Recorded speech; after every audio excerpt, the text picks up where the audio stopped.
I recognized that tiny flower, but I never expected it beneath the kiln.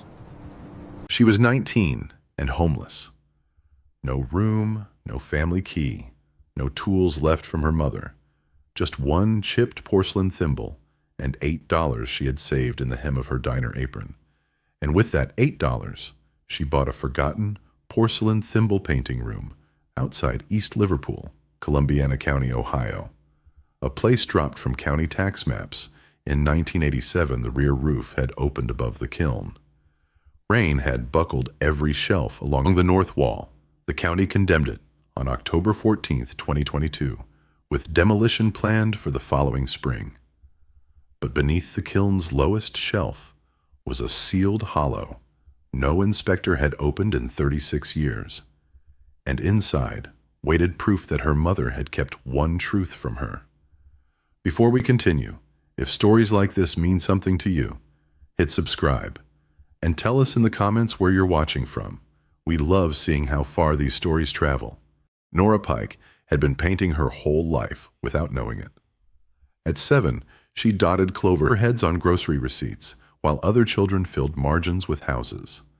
At 11, she learned that a brush did not have to travel farther than the width of a fingernail to make a garden. By 15, she could steady her wrist through the groan of the furnace in their rented duplex and place 6 blue petals around a dot no larger than salt. Her mother, Helen, worked early shifts packing restaurant china and came home smelling of wet cardboard and mineral dust. She kept no jewelry except a brass watch with a cracked crystal. On difficult evenings, she washed her hands twice, set the watch beside the sink, and told Nora that careful work was a kind of shelter. Saturday mornings belonged to the porcelain sewing box. Helen spread an old flour sack over the kitchen table, opened its rose-painted lid, and lifted out 3 sable brushes, a glass palette, and thimbles, no taller than Nora's first thumb joint. She showed Nora how to grind dry stain beneath a palette knife, then draw it into fat oil medium until the mixture trailed like warm honey.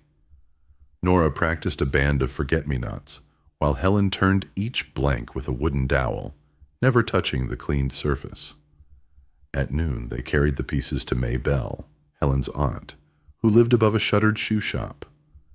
May checked every rim beneath a magnifying lamp, corrected one stroke, and brewed tea strong enough to stain the cups. "A tiny thing tells on an impatient hand," May always said. Nora came to understand that smallness did not make a task easier. It only left less room in which to hide carelessness. May died during Nora's 16th winter, and the shoe shop landlord emptied the rooms before Helen reached them. Her firing cones, transfer sheets, and 2 notebooks disappeared into an estate lot. Helen saved only the sewing box because May had given it back after their last Saturday together. 3 years later, pneumonia took Helen in 9 cold days, and the box became the one object Nora handled without using. Lorna Pike, her father's second wife, moved through the duplex as if every cupboard owed her an account. She pinned utility receipts squarely above the telephone and measured detergent into a chipped cup. After Nora's father left for a trucking job in Nevada and stopped calling, Lorna began listing what each room cost to heat. She never raised her voice. Her disapproval arrived in rearranged locks, missing mail, and pauses long enough to make Nora apologize without knowing for what. On November 3rd, Nora returned from Dale's diner and found her canvas satchel on the step. A new deadbolt shone beneath the porch light. Through the window, Lorna stood beside the empty place where the sewing box had rested, then opened the curtain 2 inches. "Your mother is gone. This house is mine." The curtain fell. Inside the satchel, a receipt read, "Porcelain box, $26. The chipped thimble in Nora's apron had escaped the sale. She held it beneath the porch bulb while her mother's photograph, still visible in the hallway, offered no witness and no answer. For 6 weeks, Nora slept where light and heat could be borrowed. 3 nights passed upright in the Steubenville bus station until a guard began recognizing her coat. In Wellsville, she paid $9 for a cot behind a church pantry, then folded blankets at dawn to earn 2 more nights. She crossed into East Liverpool and slept beneath the Carnegie Public Library's stone steps when the rain came sideways, wrapping her feet in diner napkins. Her money declined by exact humiliating degrees: $38 after bus fare, $27 after bread and aspirin, $16 after a laundromat, then $11.40. She took breakfast shifts when someone failed to appear and washed cups for meals, but no schedule lasted. Each night, she placed the chipped thimble in her shoe so it would wake her if anyone pulled at the laces. By mid-December, cold had stiffened the canvas satchel. Nora could no longer feel the needle prick on her right forefinger, the finger May once inspected before every lesson. On December 16th, she entered the Carnegie Library to thaw. A radiator clicked beneath the local history window, and a classified sheet lay pinned crookedly near the drinking fountain. Most notices offered tires, split wood, or rooms requiring deposits. At the bottom, beneath a brown water stain, someone had typed, "For quit claim, former porcelain decorating room, closed, unsafe, $8 plus recording fee waived. Apply county clerk." The address was on River Road, beyond the last operating pottery. Nora read the notice 3 times. She had $8 in bills and 3 coins, but the price seemed less like mercy than a warning everyone else had understood. She copied the parcel number onto the back of a diner order slip, returned the coins to her pocket, and walked to the bus board to study the final route east. Before sunset, she had chosen the ruin without yet seeing it. At 6 the next morning, Nora boarded the county bus to Lisbon with her satchel between her boots and the parcel number folded inside her glove. The route wandered 22 miles through broken hills and former mill towns, stopping wherever someone raised a hand. She spent 1 night in a hay barn near West Point after missing the return connection. The temperature fell to 21 degrees, and the dry stalk scratched her cheek whenever she turned. Lisbon appeared beneath a low sky the color of kiln ash. The bus passed Morgan's Drugstore, Delaney Feed and Seed, the Bluebird Cafe, Mercer Shoe Repair, and Klein's Hardware, before stopping across from the courthouse square. Nora read each painted sign carefully. A town that still paid someone to repair shoes, she decided, might understand why a chipped thimble was worth carrying. The Columbiana County Clerk's office occupied a high-ceilinged room where radiators knocked behind dark wooden screens. Nora removed her hat and followed a row of brass floor tacks to the property counter. An older woman sat there, with a silver pencil pushed through her braided hair. The nameplate before her had been polished around the edges by years of hands. "Mrs. Eleanor Vale," it read. Nora placed the classified notice and 8 $1 bills on the counter. Mrs. Vale counted the money once, aligned the bills beneath a glass weight, then looked at Nora's coat, canvas satchel, and damp shoes. "You understand? The building has no occupancy permit." "Yes, ma'am. You understand the roof is open above the kiln." "Yes, ma'am. You understand there is no inspected water or electrical service." "Yes, ma'am. You understand? Demolition remains scheduled unless repairs begin before March." "Yes, ma'am." Mrs. Vale rested both hands on the deed. Most people ask whether $8 buys the land. Does it? It buys responsibility for the land. Nora looked down at the signature line. "That is more than I had yesterday." The clerk studied her for another moment, then turned the deed sideways and marked 3 places with the silver pencil. Nora signed each one in the careful schoolroom hand Helen had insisted she practice.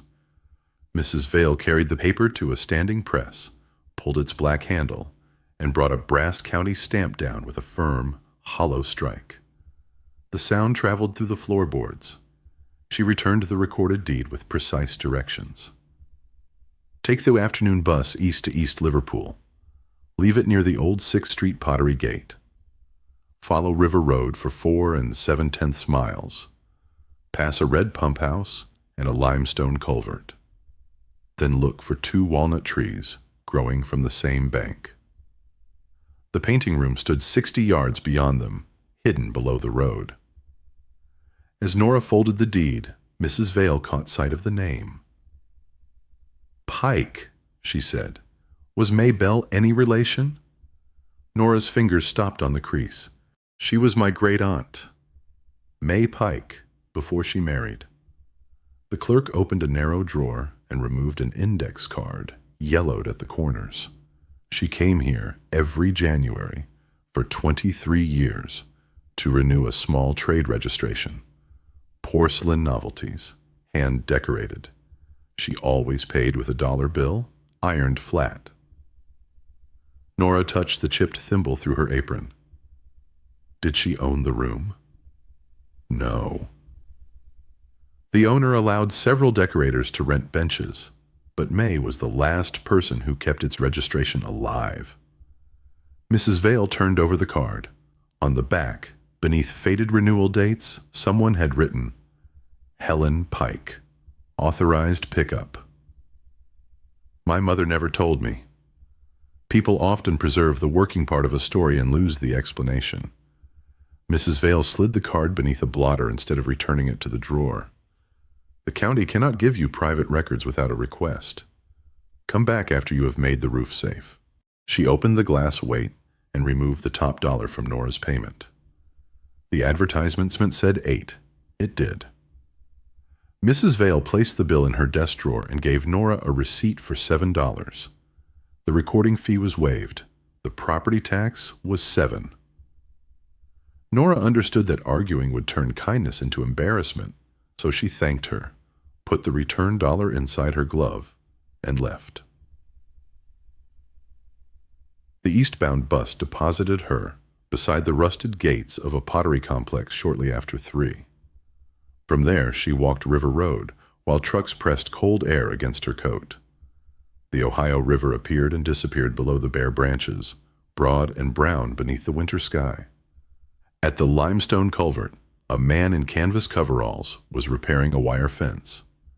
His black and white dog watched Nora without barking.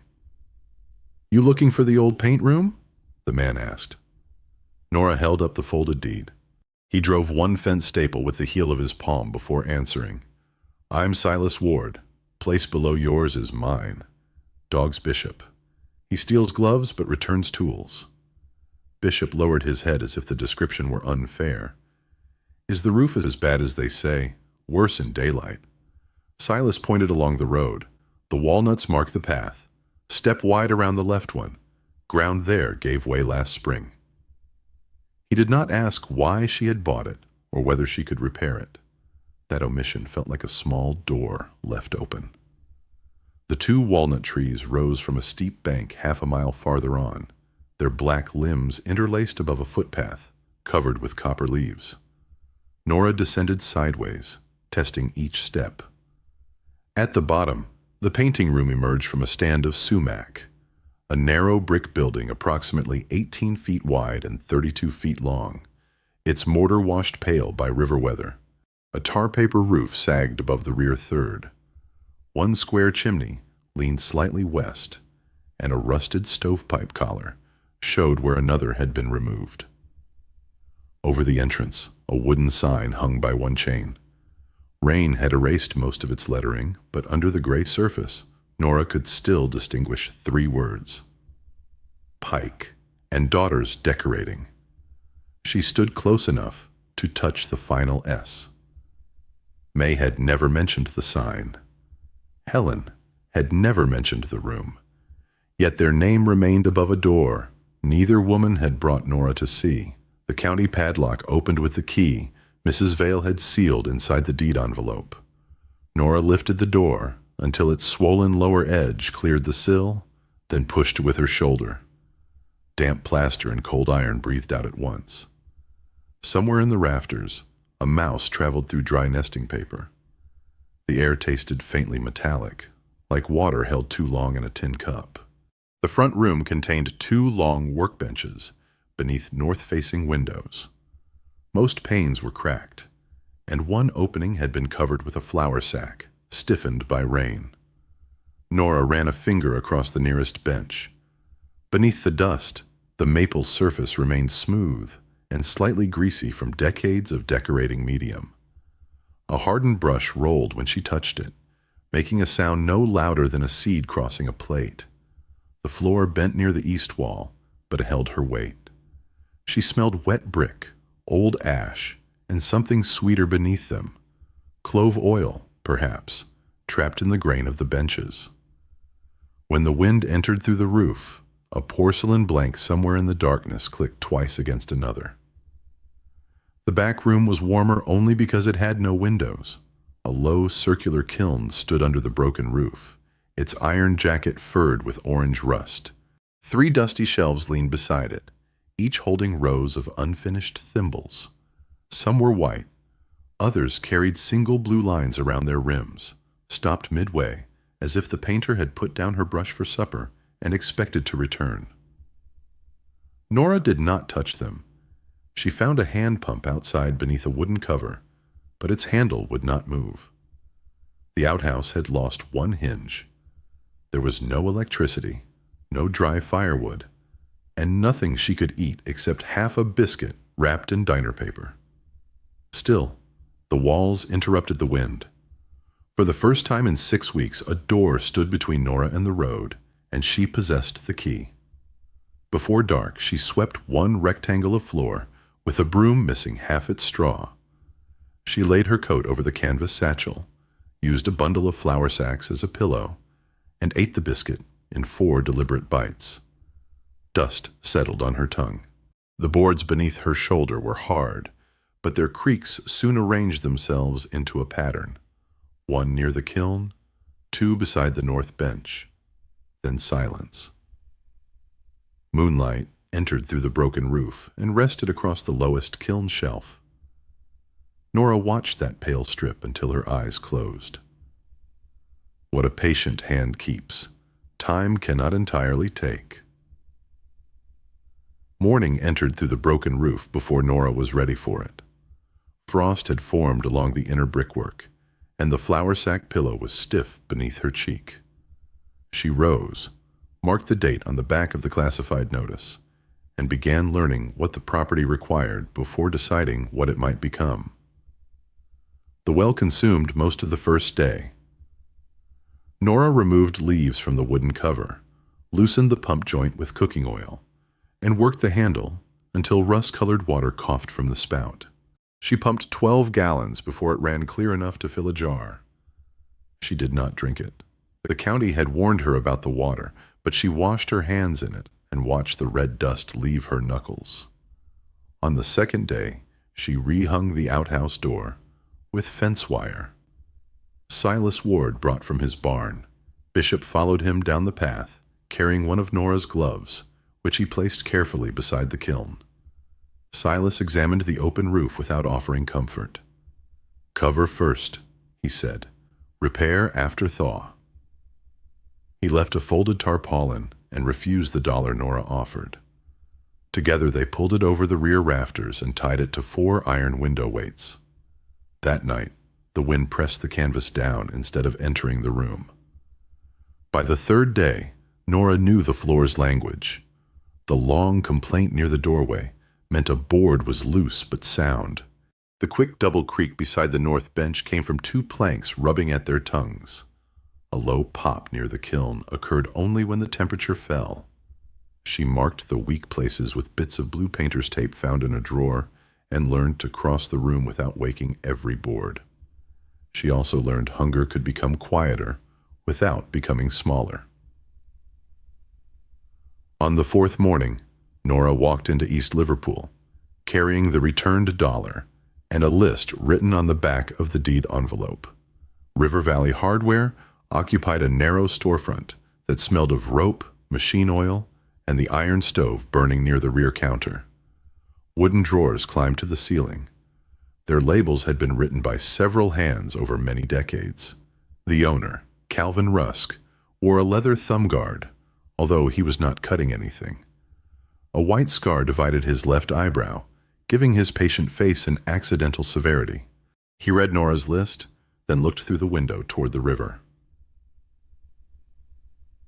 "You have an account." "I have $1. That was not what I asked." "No, sir." Calvin removed the pencil from behind his ear. "Name?" "Nora Pike." His eyes paused briefly, but he wrote it down. "Pay when you can. If you leave town, tell me before you go. I am not leaving.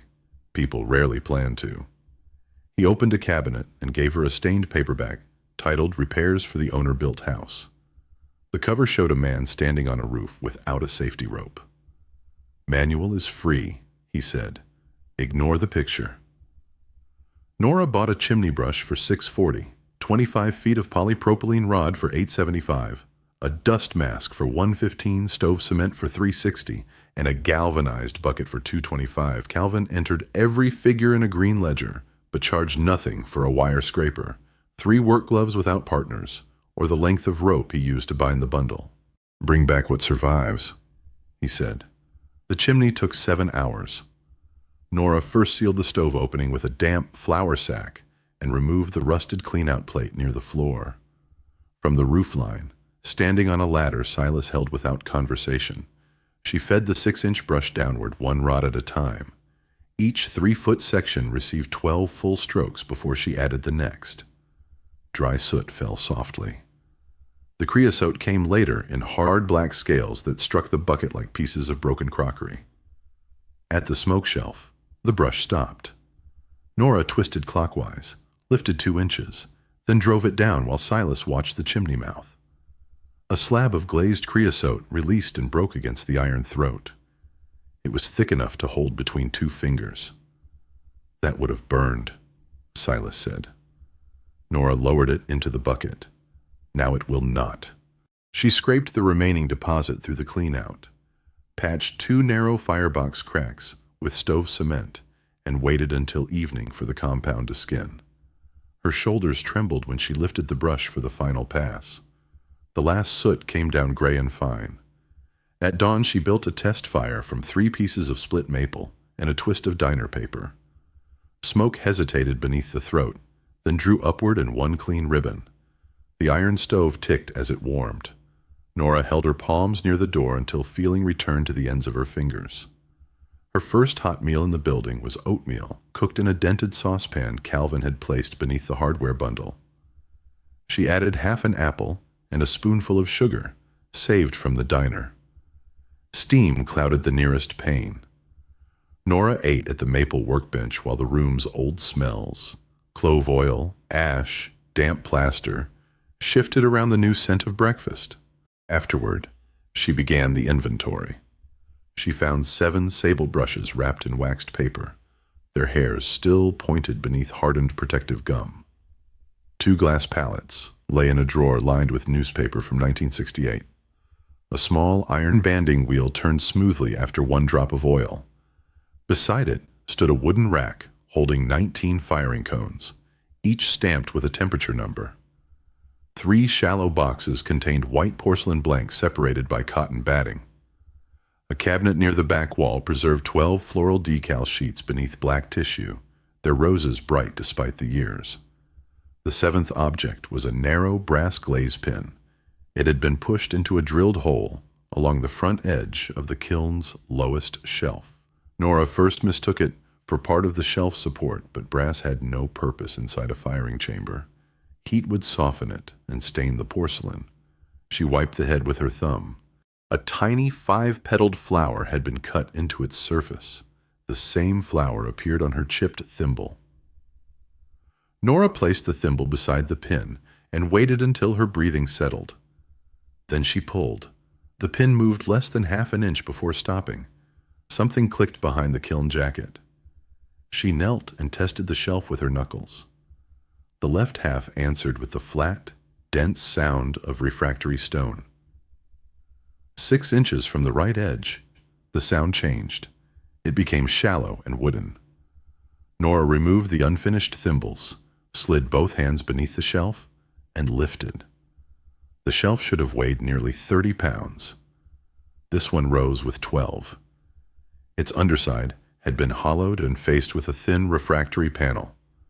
Behind the panel sat a round cedar disc fitted into the brick base, its grain darkened but uncharred because the compartment lay outside the kiln's heated chamber. The glaze pin had withdrawn a small steel tongue holding the disc in place. Nora fetched the wire scraper but did not use it. May had taught her that forced tools damaged small things before large ones.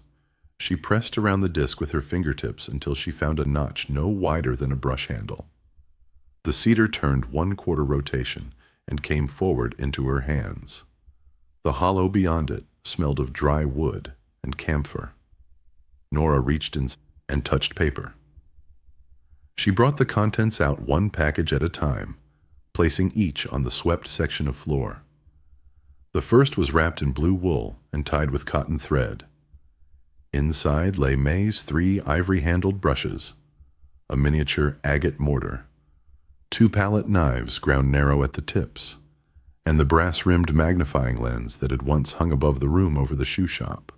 The second parcel contained raw materials in stoppered glass tubes: cobalt stain, iron red, chromium green, powdered gold, and a small bottle of fat oil medium turned amber with age. Each label carried May's compact handwriting. On the paper beneath them she had written firing temperatures: 1,175 degrees for the blue, 1,140 for the gold, and a warning to keep the green away from zinc glaze. The third package was a painted thimble ledger bound in faded burgundy cloth. Its pages listed names, dates, flower patterns, and the sewing kits distributed during pottery layoffs. Beside some names, May had written, "Returned to work." Beside others appeared "Paid when able" or "No charge." Nora recognized the discipline of the columns, but not the reach of what they recorded. Tiny tools had traveled from this room into dozens of households when factory wages stopped. Behind the ledger rested a flat tin document box. Its lid resisted until Nora warmed the edges near the stove. Inside were savings certificates held beneath a linen strap: 12 at $1,000, 4 at $5,000, and 1 at $2,200. The issuing institutions had merged or changed names, but every certificate bore a serial number, seal, and beneficiary line left blank. The face value totaled $34,200. Beneath them was a drawstring purse containing coins. Nora arranged them by type on the floor: wheat cents, buffalo nickels, mercury dimes, and silver Washington quarters. She counted twice, first by denomination and then by stacks. The total was $18.47. At the bottom of the purse lay a purple heart in a worn black case. The name engraved on the reverse was Thomas E. Pike. Beneath it, someone had scratched the year 1944. One object remained in the box. It was an envelope folded beneath the certificates, sealed with dark blue wax and addressed in May's hand. "My dear one, whoever you are."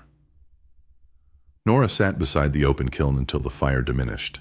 She placed the certificates back beneath their strap and returned the coins to the purse one at a time. The metal remained in its case. The letter stayed unopened. She could have broken the wax with her thumbnail. Instead, she carried the envelope outside and stood between the walnut trees. Below the bank, the Ohio River moved through the dark without reflecting much light. Barges passed beyond the bend. Their engines felt through the ground before their lamps appeared. Nora watched the water until the cold entered her shoes. For once, she did not ask what had been left to her. She waited to learn why it had been kept. What a patient hand keeps, time cannot entirely take. At first light, Nora set the sealed envelope on the maple bench and heated water for tea. The blue wax had cracked during the night, but held. When she turned it toward the window, she recognized the narrow M, the squared R, and the downward stroke May used whenever her hand was tired. It was the same writing that had labeled Nora's first palette. She slipped the brass glaze pin beneath the seal. "My dear one, whoever you are." Dr. Elaine Porter at Allegheny General Hospital in Pittsburgh, says I have congestive heart failure. There is medicine and some time. I am writing while my hand still obeys me. Clara Pike came from Staffordshire to East Liverpool in 1888 and opened this bench the following year. Her daughter Ruth painted the 5-petaled mark. Ruth's daughter Alice kept the kiln through the Depression. I, Alice's daughter May Pike Bell, learned here in 1946. 4 women, 4 working hands, and no grand estate. The room closed on September 30th, 1987. Orders had fallen, and I believed closing the door meant I had failed those before me. For more than 30 years, I spoke of none of it. That silence reached Helen, though the skill reached her too.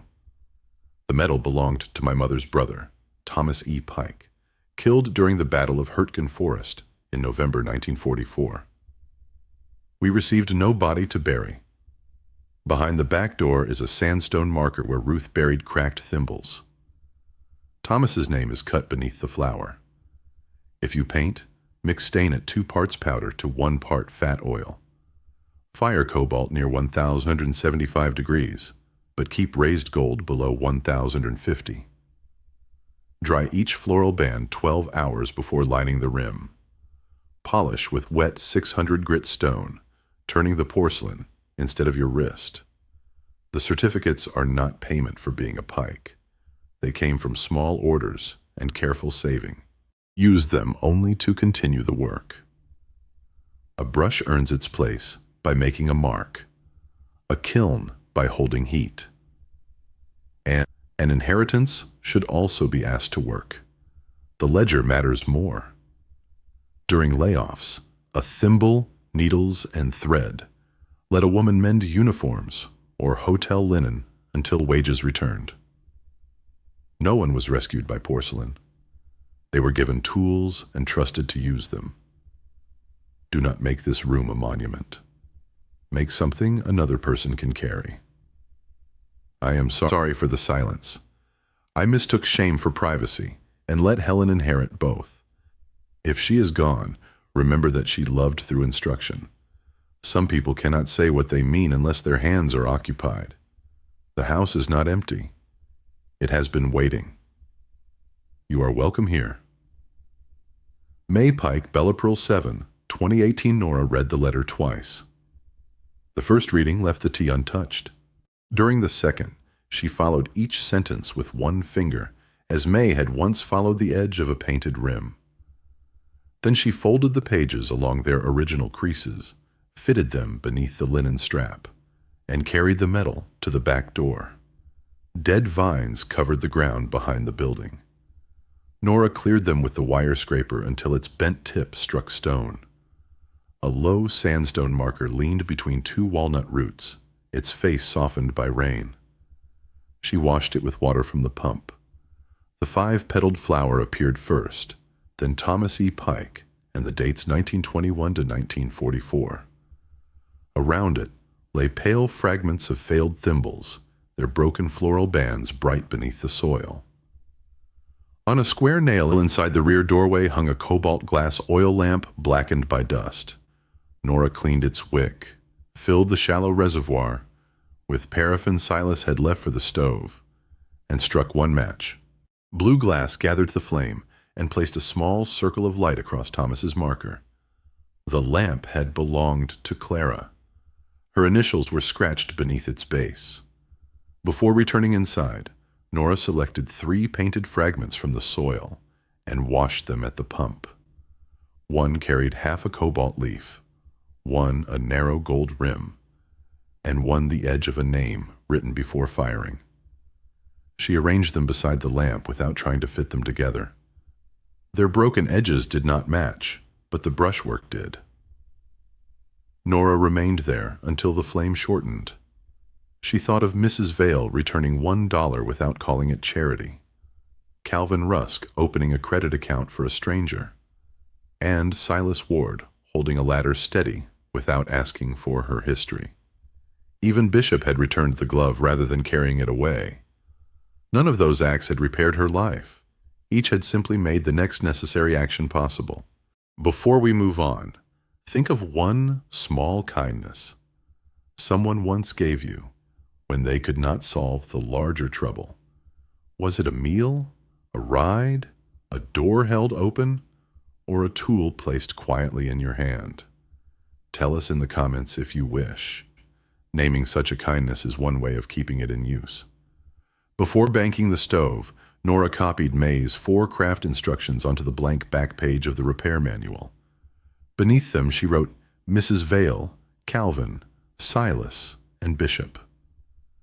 It was not an account of debts. It was a record of the hands that had kept the next task within reach. That night, Nora wrapped May's brushes in their blue wool and set them beside her flour sack pillow. The ledger rested beneath the folded letter, and Thomas's medal remained closed in its case. She slept with the family's working objects within reach, while the cobalt lamp cooled near the door.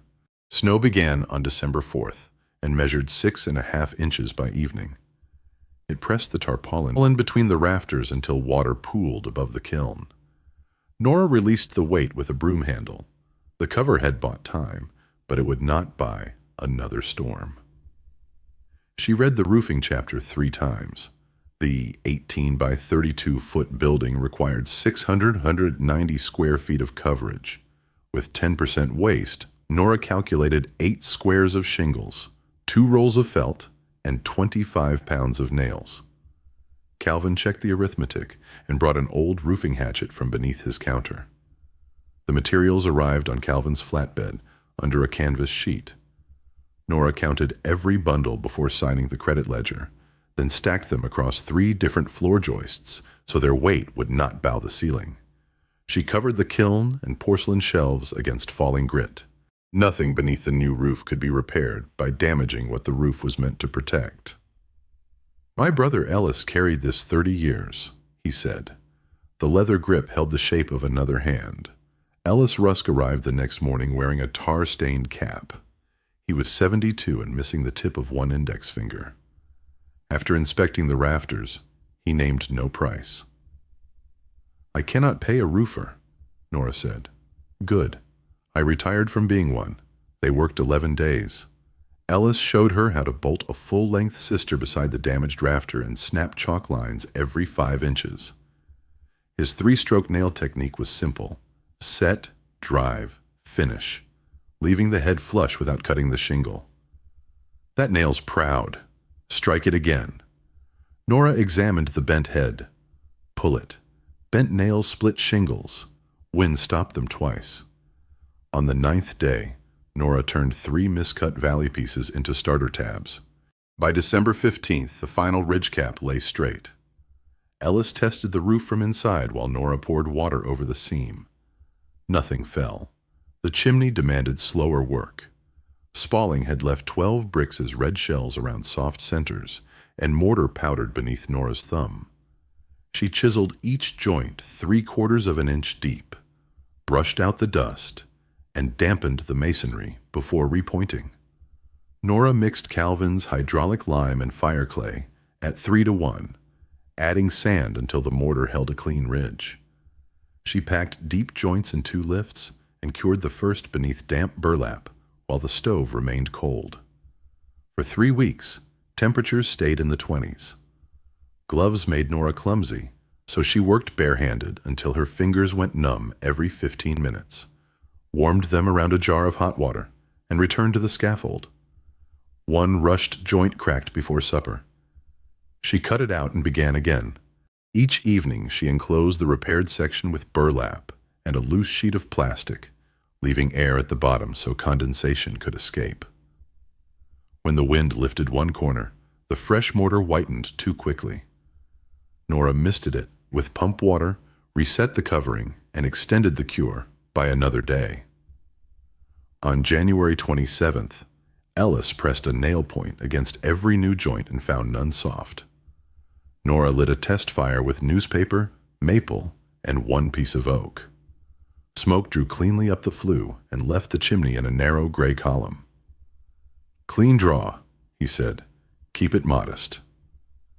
Late January brought the floors into the firelight. Beneath the grime were white pine planks fastened with hand-cut rose-head nails. Nora punched every raised nail below the surface, then rented Calvin's random orbit sander for $14 a day. She kept the moving pad from resting in the hollows. The 80 grit pass removed blackened oil without erasing the wear around the benches. The 120 grit closed the rough grain. Nora vacuumed twice before using 220 grit, then resanded 4 scratched planks by hand. Dust entered every seam of her coat and turned the stove water gray.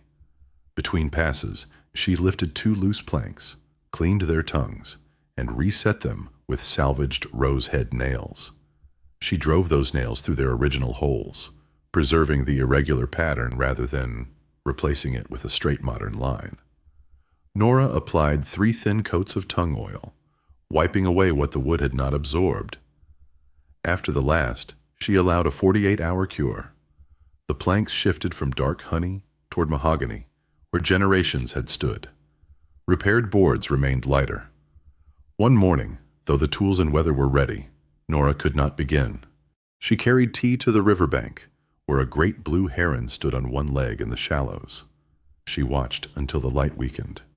She did no work that day and added no lost hours to tomorrow. By February, 8 windows remained, 3 without glass, 4 cracked, and 1 containing a wavering pane salvaged from a house demolished in 1788. Clara had reset it above the north bench and scratched the date into the sash. Nora preserved its bubbles and ripples. She removed failed putty with low heat and shielded the wood with sheet metal.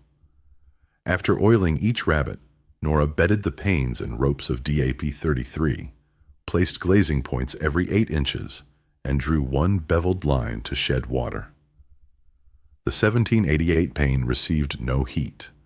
Nora softened its old putty with linseed oil over 4 days, then worked it free a 1/4 inch at a time with a dull knife. She laid the glass on padded cotton while repairing the sash, and marked its top edge in pencil so the old ripples would return to their original direction. Nora cleared the weight pockets and fed 1/4 inch cotton sash cord over the pulleys. She secured each counterweight with a figure 8 knot. When the first sash rose too quickly, she fitted a lighter weight until it remained where released. On the last window, dried compound tore the bevel. Nora removed the whole line, warmed fresh putty, and began again. Outside, a chickadee landed on a walnut branch level with the glass, while her knife traveled down the final edge. The bird remained when she lowered the sash. For the first time since Nora entered the building, every window closed and stayed closed. Late February exposed the walls once the windows stopped admitting wind. Beneath loose wallpaper, Nora found horsehair plaster gripping hand-split oak lath. She tried 3 patches near the chimney, and all 3 failed. 1 cracked overnight, 1 sagged from too much water, and 1 detached because soot remained on the lath. Calvin brought a paper bag of horsehair that had belonged to his father. Nora washed it, cut it to thumb length, and folded it into lime plaster. She pressed a scored scratch coat through the oak strips until it formed keys behind them.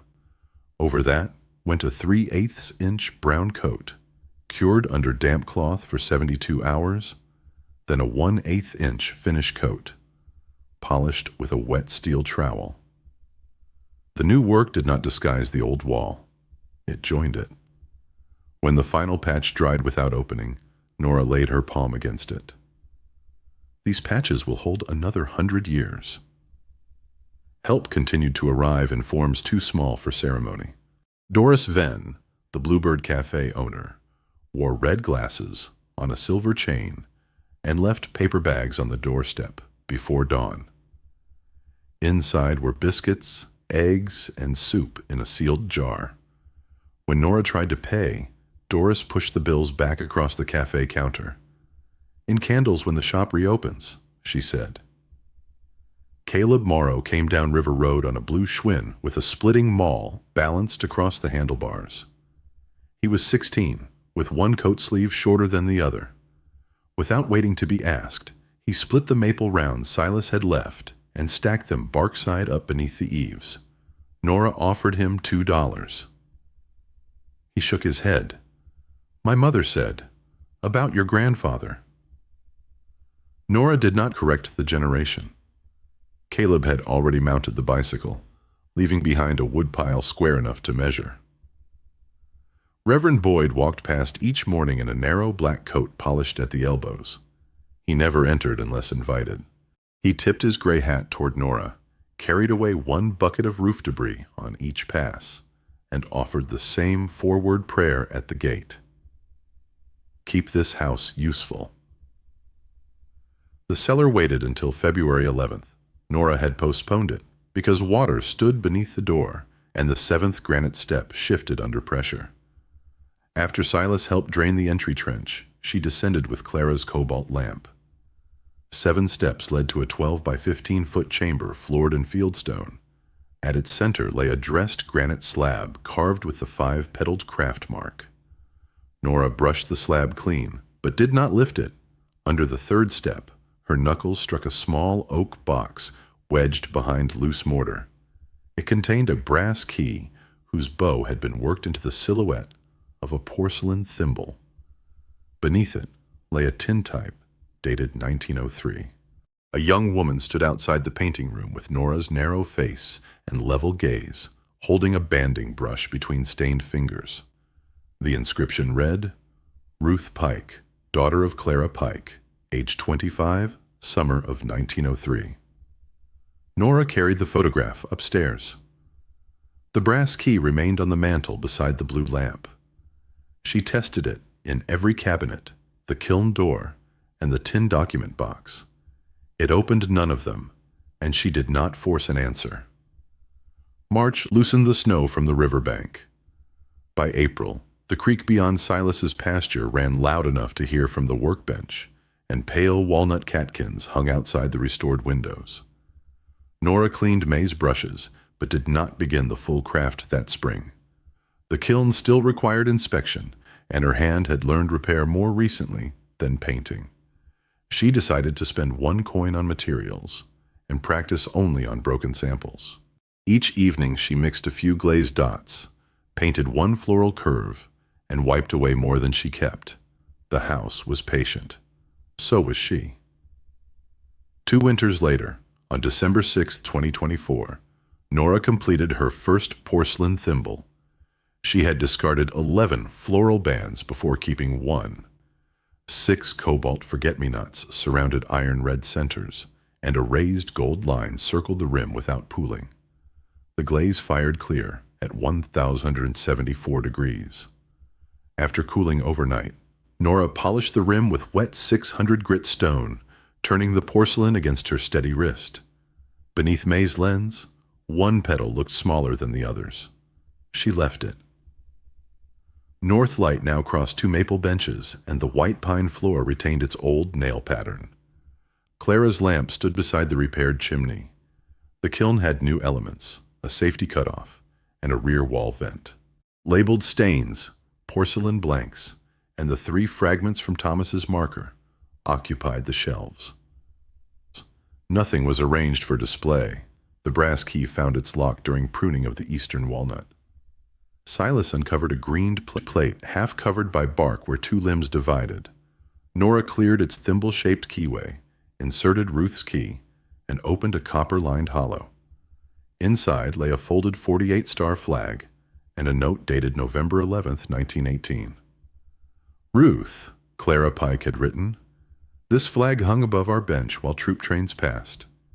We decorated hospital cups when gift orders stopped and mended aprons after firing hours. Work changes shape when the country asks. Keep this room useful and send no one away for having little money." Nora stored the flag in an archival box beneath the ledger, away from Riverlight. The note returned beside it, and the brass key went back to the mantel. She left the plate unlocked. On November 11th, Thomas Pike's Purple Heart was honored at Riverview Cemetery in East Liverpool during the Veterans Day reading of local war dead. There was no claim about where he rested.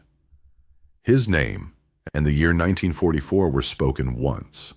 Nora returned the medal to its case before sunset. After successor banks verified the certificates, Nora redeemed 3 $1,000 notes to settle Calvin's ledger, repair the kiln, and install inspected wiring. The remaining $30 stayed beneath its linen strap. She spent only 4 coins from May's purse, quarters used to copy the fragile ledger at the library. Every other coin returned to the purse. Nora sealed the remaining money, metal records, and May's letter in the tin box. A new envelope read, "For the next one." The inheritance had performed enough work for her. What remained would wait for another careful hand. The shop reopened through an index card Doris pinned to the Bluebird Cafe corkboard. Hand-painted thimbles, small repairs, sewing kits, when work is short. The first order requested 3 blue-rimmed thimbles. By spring, Nora's mailing list held 43 names, yet no order exceeded 1 low kiln batch. The index card remained her only advertisement. Caleb returned in June, taller and driving a used pickup. Beneath one arm, he carried a walnut board carved with, "and daughters." "There are no daughters here," Nora said. Caleb brushed sawdust from his wrist. Not yet does not mean never. The ampersand curved like a thimble with a 5-petaled flower beneath it. They mounted the board below the weathered original, leaving room for another name. Caleb again refused money, but accepted a porcelain button marked with 1 blue line. That autumn, Nora began a letter on the maple bench. "My dear one, whoever you are. This room came to me in pieces," she wrote. "Brick, glass, porcelain, instructions, names, and hours another person did not charge me for. If the roof is sound and the kiln cold, do not assume the work has ended. Begin with one object small enough to finish honestly." She recorded the stain ratios, firing temperatures, the walnut plate, and every failed batch. "An inheritance without its mistakes," she wrote, "is only an advertisement." After several evenings, she signed her mother's name between her own, Nora Helen Pike. Winter rain darkened Thomas's marker, while a low batch cooled behind the kiln door. The brass glaze pin rested in its old hole, still serving as the compartment latch. What a patient hand keeps, time cannot entirely take. Nora placed her letter inside the tin box, without sealing the envelope. She left 1 blank ledger beside it, and returned the box to the cedar hollow. The porcelain thimble painting room waits. It has always waited. Above the workbench, the restored window held the river in its old wavering glass. In Lisbon, Mrs. Eleanor Vale retired the following January. Her replacement found a single ironed dollar bill inside the back corner of her desk drawer, held beneath Maybelle's registration card. A penciled note identified it as Pike property, return if needed. The bill remained there when the drawer was closed again, still flat, still unspent, and still waiting to perform its small task.